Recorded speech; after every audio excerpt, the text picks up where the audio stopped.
நீங்க கொடுத்த இடையூறு எல்லாம் தாண்டி எங்க அண்ணன் ஒத்தாளா நின்று இன்னைக்கு முதலமைச்சரா இருக்கிறார். இப்பவும் அவர் விட்டு வைக்க மாட்டீங்களா? அவர் ஒத்தாளா எதுக்குறதுக்கு இத்தனை வருஷமா சண்டை போட்டுட்டு இருந்த திமுக அதிமுகவும் குறுக்கு வழியில வந்து ஆட்சி பிடிக்கலான்னு பாத்தீங்களா அப்படின்னு சந்து பொந்தெல்லாம் நின்று சர்க்கஸ் காமிச்சிட்டு இருந்தவங்களுக்கு ஒரே வரியில் பதிலடி கொடுத்திருக்கிறார் முத்துவேல் கருணாநிதி ஸ்டாலின். இந்த திராவிட முன்னேற்ற கழகம் ஒருபோதும் தாவேக்கு ஆட்சி அமைப்பதற்கு இடையூறாக இருக்காது அப்படின்னு சொல்லிட்டார். அந்த வரியோட நின்று இருந்தா அவர் திராவிட முன்னேற்ற கழகத்தினுடைய தலைவராக மட்டும்தான் இருந்திருப்பார். ஆனால் அவர்தான் இந்த தமிழ்நாட்டு மக்களின் நிரந்தர முதல்வர் என்பதை அடுத்த வரியை நிரூபித்திருக்கிறார். அவர் சொல்கிறார், புதிதாக அமையக்கூடிய ஆட்சி திராவிட முன்னேற்ற கழகத்தின் ஆட்சியில் கொண்டு வரப்பட்ட காலை உணவு திட்டம், மகளிர் உரிமை தொகை திட்டத்தை தொடர வேண்டும் என்று சொல்கிறார்.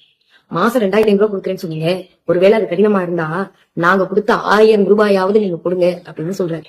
ஆளுங்கட்சியாக இல்லாத போது கூட மகளிருக்காக தான் மீட்டு கொடுத்த சுயமரியாதை ஒருபோதும் பறிபோய்விடக் கூடாது என்று நினைப்பதனால்தான் அவர் மக்களின் நிரந்தர முதல். அந்த தலைவரை பார்த்து இன்னைக்கு குறுக்கு வழியில ஆட்சி பிடிக்க ஆசைப்படுறாருன்னு சொல்லி சோசியல் மீடியால ஒரு கூட்டம் பொய்ய பரப்பிட்டு இருக்கு. அவர் நினைச்சிருந்தா அன்னைக்கே அதிமுகவை கிடைச்சி முதலமைச்சராக இருக்க முடியும்.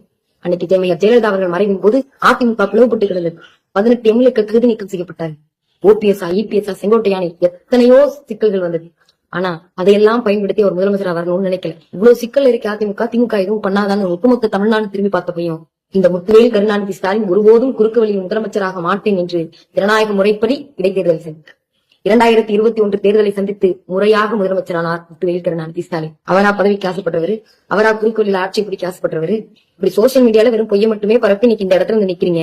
முதல்ல சோசியல் மீடியா இன்ஃபுளுசர் மோட்ல இருந்து மாறி கட்சிக்காரங்க மோடுக்கு வாங்க. எதிர்கட்சி ரெடியா இருக்கு. ஆளுநரை எதிர்த்து 2 வார்த்தை பேசிட்டு ஆளுங்கட்சியா வந்து உட்காருங்க. அதுக்கப்புறம் தான் ஆட்டமே இருக்கு.